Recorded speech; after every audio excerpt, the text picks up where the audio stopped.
Hello, in this video I'm gonna show you how to change the pin on your TREZOR Model T.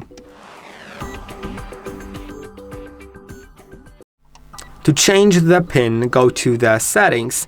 Now you'll go to device. Now find change pin and click on change. Then you'll need to continue on the device. Click on change, enter your current pin.